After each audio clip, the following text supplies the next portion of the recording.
Joining us now is Cecille Richards, live from New Hampshire for the New Hampshire primary. She is the president of the Planned Parenthood Action Fund, and you're here on behalf of Hillary Clinton, yes? Well, I'm here on behalf of the Planned Parenthood Action Fund, and we did endorse Secretary Clinton, our first ever presidential endorsement in a primary, and very excited about her candidacy and what she would be able to do as she were president of the United States. And of course, with Planned Parenthood Action Fund, you think of women's health and you think of pro-choice issues, obviously.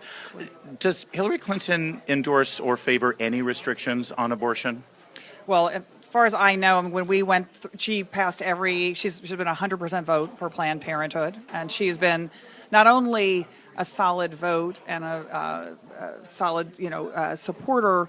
She actually introduced 8 separate bills when she was in the United States Senate to advance women's reproductive health and rights.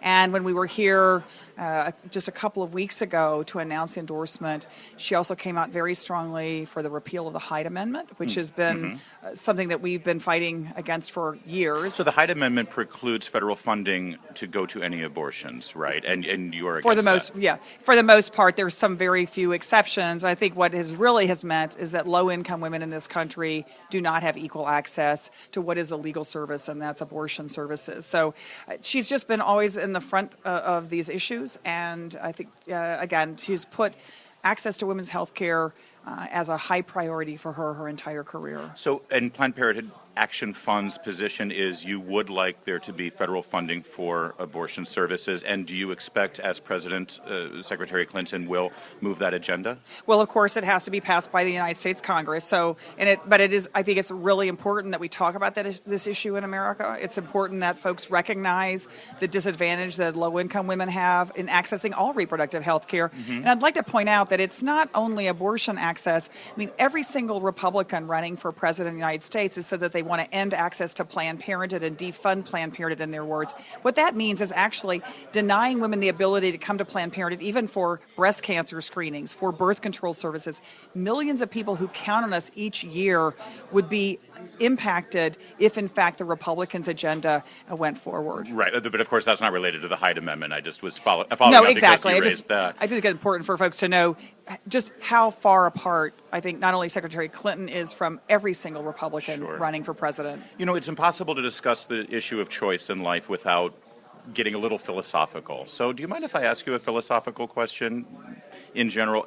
If a woman is in her, say, 24th or 25th week of pregnancy, and she's hit by a drunk driver, and she loses the baby. And so, I know it's a tragic scenario, but do you think that drunk driver should be charged with murder or manslaughter for the loss of that baby? You know, you're definitely asking me a philosophical question on a radio program that I want to just give you some kind of generic answer in some kind of hypothetical question. I think the importance and what Planned Parenthood really stands for and fights for is the ability of women and their doctors to make their own decisions about pregnancy. Sure. And I think that's always been our position, and that's what we fight for. But of course the question obviously is based on the perspective of the value of that unborn child or the fetus, depending on your perspective. So I guess I know you want to ask me I know you want to ask me some complicated It's not that complicated. If a woman intends to have the baby, but because of another person's action, like a drunk driver, they lose the baby, is that murder?